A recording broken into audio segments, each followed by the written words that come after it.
ये ऐसा है, मैं किसी पर्टिकुलर विशेष किसी कैंडिडेट का फेवर नहीं करता हूँ। और मेरा मकसद ये है कि राजपूत समाज या राजपूत कम्युनिटी जो है उसके जितने भी प्रतिनिधि हैं, उनका जो भी मैनिफेस्टो है या जो भी उनका झूठा या सच्चा वादा है राजपूत सरदारों के साथ, तो वो कम्युनिटी में एकता और उसको आगे बढ़ाने का संकल्प लें और ईमानदारी से उसका प्रयास। ये ऐसा होता क्यों है?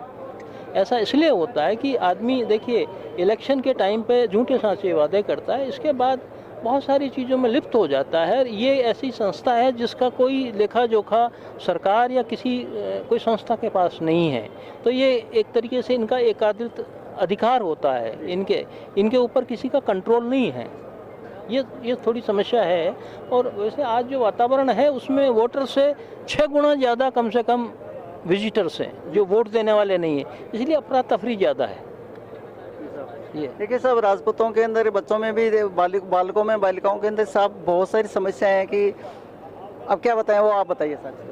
नहीं, समस्याएं ये हैं कि एक तो सबसे बड़ी चीज़ क्या है कि ये चुनाव इसलिए थोड़ा प्रभावित हुआ है कि पिछले करीब 15 वर्षों से इसमें नए राजपूतों को कोई स्थान नहीं दिया गया है, न सूचीबद्ध किए गए हैं, न उनका नामांकन किया गया है। तो पुराने जो हैं तो उनका एक एकाधिकार रहा है उन वोटर्स पर, तो एक इस तरह वो चलता रहा है। ये कारण है इसका।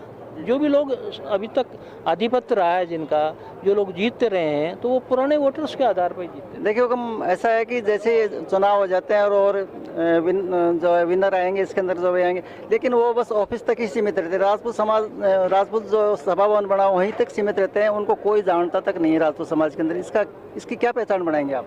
नहीं, इसकी पहचान ये है कि वो देखिए ऐसा है, इन चीज़ों को आगे बढ़े। सवाल है जो संकल्प, जो जितना प्रचार आज अपने आप को परिचय देने में वो कर रहे हैं, वो राजपूत समाज की जितने भी समारोह हैं, है ना, जो भी सृजनात्मक कार्य हो सकते हैं, उनमें उनकी एक रचनात्मक भूमिका होनी चाहिए और वो आगे बढ़ने के लिए उनको भरसक प्रयास करना चाहिए, जिससे लोगों को लगे कि हमने एक सही उम्मीदवार का चयन किया है। क्या क्या राजपूत परिवार के अंदर जैसे विधवाओं का है, अन्य बालिका और भी है, किसी बिजनेस के लिए भी है, उनके लिए कोई सिलाई का काम है, कहीं बहुत सारे वो चला रखे, क्या इसके ऊपर आप प्रकाश डालेंगे? हाँ, देखिए सबसे बड़ा बालक और बालिकाओं के लिए शिक्षा का जो उचित माध्यम है, शिक्षा के लिए जो भी इंस्टीट्यूशंस हैं, सुनिए मेरी बात।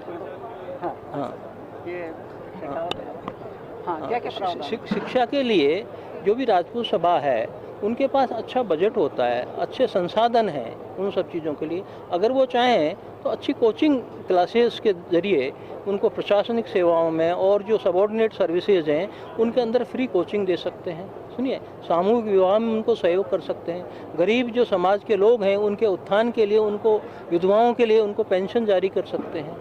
समझे मेरी बात? देखिए साहब, इसके अंदर खास बात ये है इसके अंदर कि जैसे भी कोई बच्चा अगर कहीं फंस जाता है और वो थाने में चला जाता है तो थाने में बैठा रहता है, उस दूसरे पक्ष का जो है ना उसके अंदर एक नहीं 10 फोन आ जाते हैं, 10 आदमी आ जाते हैं, वो वहाँ पे बैठ जाता है। नहीं, ये तो देखिए समाज, सुनिए मेरी बात, राजपूत समाज जो है ये विघटित समाज है। सुनिए मेरी बात, राजपूत कभी एक दूसरे को पसंद नहीं करता है। मैं आपको एक बहुत अंदरूनी बात बता रहा हूँ, क्योंकि राजपूत कैटेगरी 4 क्लासेस में डिवाइडेड है। एकमात्र राजपूत कौम है जिसका क्लासिफिकेशन आप करेंगे तो ये 4 कैटेगरीज में डिवाइड है। रॉयल फैमिलीज, सुनिए आप, हिजाइनस फैमिलीज, जागीरदार्स, नॉन जागीरदार्स। तो इनमें जो ऊपर एक दूसरे के अंदर इन्फीरियरिटी ज़्यादा है, इसलिए वो एक दूसरे को खुल के सहयोग नहीं देते हैं, अपना आप को बड़ा मानते हैं। नहीं, मेरा प्रश्न दूसरा होगा कि जैसे कोई भी बच्चा फंस जाता है वहाँ पे, हाँ, और वो बैठा ही रहता है, हाँ, और जब वो डिफीट खा जाता है उसके बाद मामले के अंदर, हाँ, कि साहब मैं वहाँ पे गया था और मैं पक्ष के अंदर ही गया था, मैं तो किसी का पक्ष लेके गया था, हाँ, तो उसको घर वाले कह देते हैं कि साहब तेरे को वहाँ क्या जरूरत थी पढ़ने के लिए। वो वहाँ से भी चला जाता है, यहाँ से वो थाने के अंदर उसको उठा के बंद कर देते हैं और दूसरों के फ़ोन आ जाते हैं तो उसको 2 मिनट के अंदर ले आते हैं। इसके बारे में बताइए साहब आप। सर मैं इस बारे में ये बहुत मुख्य प्रश्न है सर।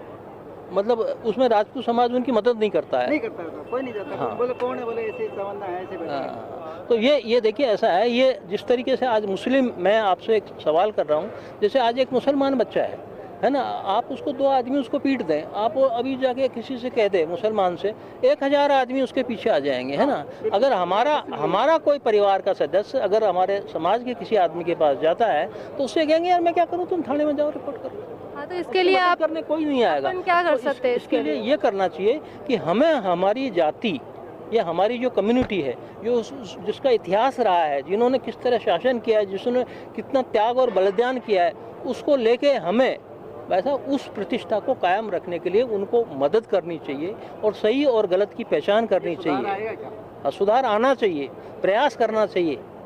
लेकिन अब क्या है कि जो लोग उम्मीदवार हैं उनका पर्पज़ क्या है, इलेक्शन के टाइम उनका क्या पर्पज़ होता है, बाद में उनका मोटो बदल जाता है, उनकी धारणाएं बदल जाती हैं, उनका अपना व्यक्तिगत उद्देश्य बदल जाता है, उनका लालच बदल जाता है। उसके लिए कोई आदमी उनको पाबंद थोड़ी किया जा सकता है। तो राजपूत समाज एकजुट कैसे हो सकता है, इसके लिए कुछ कर बताएंगे? एकजुट होने के लिए देखिए, वो भावनाएं जो हैं, ये विघटित समाज है, एक दूसरे को पसंद नहीं करता है, अपनी अपनी तरफ खींचते हैं लोग, हम अपने आप को बड़ा मानते हैं। उसके लिए तो आदमी के अंदर, स्वयं के अंदर जिस तरीके से आज और जातियों में एकता नज़र आती है, इसी तरह राजपूत समाज अभी तक उस एक मंच पे नहीं आ पाया है। इसमें तरह तरह की संस्थाएं बनी हुई है, सब आदमी अपना आप को लीडरशिप में आगे करना चाह रहा है। ये सारी कमियां हैं, तो वो सारी कमियां दूर होकर एक बार एक मंच पे आए, एक तरह की वो हो, तो अपनी अपनी राजनीति चलाने के लिए अपने अपना लोग अपना अपना कार्य को पूरा करने के लिए अपना मतलब पूरा करते हैं। इसके लिए हम एक निश्चित रूप से व्यक्ति का चुनाव करना चाहिए कि साहब तुम्हारा ये काम है। बाकी मीडिया वाले हम तो उनको भी छुड़ा लेंगे, हम तो अध्यक्ष साहब को भी ले आएंगे, हमारी कोई दिक्कत वाली बात नहीं। दिक्कत वहाँ आती है साहब, वो फिर बाद में वो समाज से भी बहिष्कृत हो जाए, तो तुम्हें क्या जरूरत है वहाँ जाने के लिए। इसका बहुत ज़रूरी है साहब आपके लिए, और इसका तो आपको करना है फर्स्ट प्रायोरिटी के अंदर। मेरा निवेदन आपसे ये है कि इस चीज़ को लें आप। ठीक, मेरी कोशिश तो ये रहेगी कि सब ये इलेक्शन होने के बाद एक बार इन सबको मिलके और इनको ये आभास दिलाने की आवश्यकता है कि जिस तरीके से राजपूत समाज विकसित हो रहा है, जिस तरह बिखरा हुआ है, उसको एक मंच पे लाना और उनमें आपसी सहयोग और भाईचारा बढ़ाने की आवश्यकता है।